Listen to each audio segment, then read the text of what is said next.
Did you know Canva has a whole set of templates included in your free or pro subscription that you can have access to straight away, but that most people are using them wrong? And so today I'm going to share with you the things that you need to do to use templates correctly. And if this is the first video you're watching in this series, this is a part of a free Canva mini course for beginners that I'm running right here on YouTube. So if you haven't already, make sure you go through and watch those first few videos because it's going to help you to actually start using Canva the right way without the overwhelm and feeling full of excitement of the potentials for your business. So let's dive in.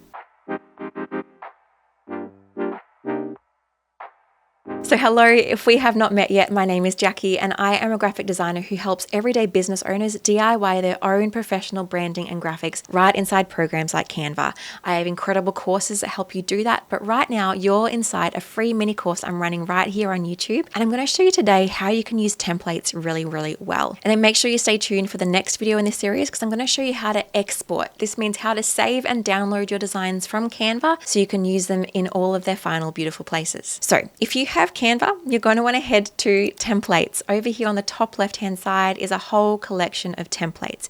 Now this is available for you if you have Canva Free or Pro. However, there are so many more templates available on Canva Pro. I've got a whole video coming up soon on the benefits of Canva Pro versus free so you can make the right decision for your business. But if you would like to try Canva Pro free for 30 days, there is a link in the description below that will help to support my channel as well. So the first thing to note when you're choosing templates is to actually search the right thing. Now, there are a few things you might choose to search. Firstly, the kind of template you want, or the style of template that you want. So what's on it or the way it looks. Both of these things are really valuable to search. For example, today I was helping a client with a health brand. So I literally just searched health and it popped up with some templates. Now, a really big caveat here. There are a few ways to access the templates in Canva, and what size design you currently have open will impact the kind of template results that you get. You'll see as I look here, a lot of these are social media templates. That's because right now I have open a social media design. If you've forgotten what you've opened, just hit file and it will show you here. So I've got an Instagram post design open. Now, if you want to have a different size design open, then you can just go to the Canva home and you can select a new size. So say, for example, you wanted a presentation size, or maybe you wanted a document like a flyer. If you press on that and you might select you want a poster or a flyer, I can click on this. And now when I was to search health in the templates here, you can see it comes up with totally different results because it's looking for a health flyer rather than a health social media design. Now you'll see here that I've tried to click on a pro template. That's because you can see down here it has that little crown on it. That crown means that it's just for Canva Pro users. And so if I wanted to use that, I would have to upgrade, or I would just keep scrolling until I found one for Canva Free. So I could scroll down here and have a look at. Most of them, as I mentioned, are Pro Canva, but this one here, for example, is not. So all I need to do is click on that template and it will insert it instantly into my design. So let's go back to my normal Instagram post size, and I'm going to again type in health. And you can see again, this one is free, but this one is pro. So I would scroll down to find one that I was liking. This one here is free and lovely. And then I would begin to edit. Now there are a few more things I want to teach you first before I edit these templates around how to choose the right template. Right then I've just chosen a bit of a niche. Other things that I might choose to do is, say if I was wanting to share some tips around my health, I might choose tips and I could type that in. So that's not to do with the health brand, but it's more to do with the content inside. So you can see now here I've got not necessarily health-based tips. I click on this one, I've got some brand identity tips, and now I've got some boxes. I could then edit these boxes to insert my tips. And so it's a great way to find design layouts that are based on what you want. So whether it's tips or whether you're doing a quote, for example, I could just type in quote and up will pop a ton of different quote templates. Or if I wanted to get specific, I could write quote and then maybe health and combine those words together, and I'm going to get more health-based design quotes. Now, different niches will have less templates available. Obviously, the health industry is quite a strong one and does lots of designing on Canva. So there are lots of templates there. Some templates may be less, some may be more. You might need to make your search more specific or less specific depending on what you're looking for. But being as specific as you can possibly be will help you find a better template faster that does actually suit your needs. Because when you find a template that suits your needs, you'll need to edit it less, which will take you less time and mean you're less likely to kind of mess up the template so it stops looking professional. One more note while we're at it is if I was to do, say, a presentation slide, I can click presentation and there are a ton of different templates here. And so you can see it's already coming up with presentation slide templates. But you can see if I was to click on this and hover over it, even not even click on it, you can see it's sliding through and it's said in 5 of 10, 6 of 10. That's because this template isn't just one page like the ones we were just looking at.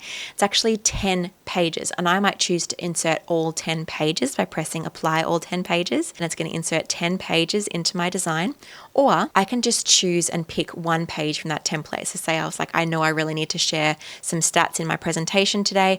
I might just press plus on this one page and it's going to bring up for me this particular page of that template. Now, one more thing before we get into editing templates, you can also access templates directly from the Canva homepage. So if I go over here to templates rather than your designs, but you click on templates over here, I might search health quote and it will pop up with a ton of health quotes right here, and I can scroll them from this angle. But you can see here, it's not always going to have the specific size that you need. This one here is kind of like an Instagram reel. This one here is more of a Facebook post. This one here is an Instagram post. And so it's a little bit harder to tell what you're opening. So that's why I recommend the version I shared first, which is opening the exact size design that you need and then searching the templates accordingly. And so let's go to this healthcare flyer, for example, and say your brand was not blue, but it was green. The way that you can change that really quite quickly is by clicking on any element in this design that is blue. So I'm going to click on this blue and you can see I can now change the color of that, as we've learned in some previous lessons. So once I click on this to change the color, I might choose to do plus, and I might choose to move my color down like we've learned in those previous lessons and choose a nicer green color. So say I really liked that green. You can see here I've got this change all option. Canva has realized there is more than one occurrence of this blue in this design, and now he's asking me, do I want to change all of those blues to this green? And so if you do want to do that, make sure that before you click out, don't get too excited and click out of this color changing section. You need to press change all while you're in this process of changing the color. Now please note, this will take effect for every single page you have in this design. So if you've inserted a full presentation slide template, it will change across all of the pages within that design, which sometimes can be a good thing, sometimes can be a bad thing, but just worth noting. So I'm going to hit change all, and you can see that it's changed all of those green colors within this template. I can actually do the same thing with fonts. So say for example, I have Montserrat as my heading font here. If I wanted to change that to a different font, I can click on my text box, select my font, and maybe we'll change it to Rocker 1, click on that, and it's again going to give me the option to change all. So I can press change all and it's going to change all occurrences of Montserrat in this template to Rocker 1. So you can see it's got why choose us, why we're the best, medical service, and all of those things have changed. Now the trickiest part of changing templates, just to note, is the text. So obviously you can go in here and you can change anything. So take care of your health. I might say instead, get your free consultation today. But you can see now this doesn't quite look the same because the word consultation is super long. So I would need to make sure I then bring out my text box to fit in all my words. So I click on my rectangular handle and bring that out as we've learned. And this now looks okay, but it's also a little bit close to the hands over here. So I might make these hands a little bit smaller, or I might replace this with a different element, or I might make my text smaller. That's where things start to become a bit trickier. And that's where in my courses, I like to teach design principles, not just how to use Canva, because it's all well and good to use a template. But once you start changing things on the template, you need to be able to use your design brain to work out how to fix particular problems that are going to come up. Because I say this all the time as a designer, design is mostly about problem solving. And so if I was to, I could even make this nice and big to create a little bit more dynamicness in the design. Potentially I could make this a bit of a dark green to make it feel a bit more exciting. Maybe I could remove this line because it doesn't feel on brand for me. And I've got a really beautiful design that's happening here that was based on the template, but not identical to that template. If I had a collection of brand elements, which is something that I teach my students to create, I could then add those brand elements into this design to help it to feel more authentic to my particular business. Because a big mistake people make is they go into the templates and they see all these cool designs, but if this design isn't in your branding colors, your font, or most importantly, your whole branding style, things are going to start to feel disconnected from your brand, and you're never actually building your own brand credibility. You're just posting random graphics, which doesn't create professionalism or trust. So once you've gone through and you've changed all the elements about the template that you want to, you've edited your text, you've edited the different lines, you've moved things around as you need to, like maybe you want to remove this text, maybe you want to add in a picture instead. Typed in knee doctor into elements. I might go to the photos over here. We'll grab this little picture and I can move that picture and add it in here, although this is a Canva Pro image, so I might try and find a free image. Let's drag this one in instead.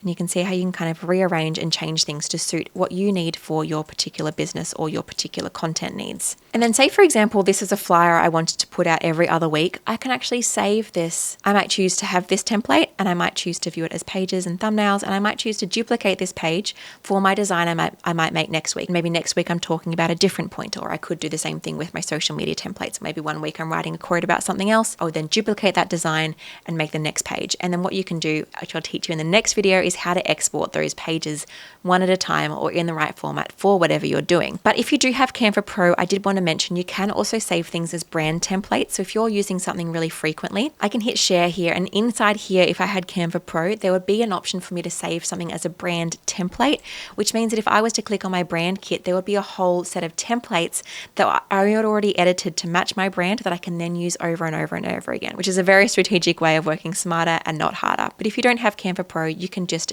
add pages to this design, or you can press copy and even make a copy of this design if you wanted it in a fresh design. But I'm personally a fan of adding more pages to designs that are of similar sort so that you can not have too many random designs floating around in Canva to look for all of the time. And so in summary, Canva templates are really just this fully editable designs that we can use and edit to make our own. And we can just use this template as a really great base to kick us off to where we need to be. So even if you find a template that's not perfect, you can change it to suit what your needs are. Like if I only needed 2 sections in here, I could click and delete these areas, and I could move these across and split them into the middle, maybe make this text box a bit wider, and just change things to be what matches my particular content. But like we said, if you've done the research and you've found a template that is closest to what you need, it's going to be a lot easier to customize it because you're doing less changes. And you can see here that as I'm moving lots of these objects around, like I shared in the previous lesson, it's showing me which elements and which graphics are aligned to each other to make sure that everything can always be perfectly neat and professional and trustworthy. So let's now go into lesson 9, where you're going to learn how to actually export and save and download these designs properly to make sure they're going to be at the highest quality format, so you can know how to download moving things versus static things versus things for print versus one page or all of the pages at once. But before we jump into that lesson, I want to inspire you a little bit. So this is one of my students, Marlouse, and we did her full rebrand right inside Canva. Logo design, social media templates, presentation slides, everything she needed for her business. You can see all the list of things we created, which saved her thousands of dollars in hiring a designer. And she found that having these brand foundations, so not just knowing how to use Canva, but building out really beautiful brand foundations of knowing what her fonts and colors, her style, and building that on not just that looks pretty, but this is really strategic, really helped her effectiveness in using Canva. And she found that the design hacks that I was able to help her with was able to transform her business, and it now can save her so much time and helps her to create on-brand designs really regularly. And she's excited for how this can then take her business to the next level, because that's what design is. It's not just about looking pretty. Canva isn't just about creating pretty things that you can print out for funsies. It's about being strategic so that you can create graphics and a whole branding system that can take your business to the next level in professionalism, in trust, and helping you make more sales. So thanks for joining me for this lesson. Let's jump ahead now into the next lesson, where you're going to learn how to export those files properly so that you haven't wasted all of your effort doing all that designing in Canva. Let's dive in.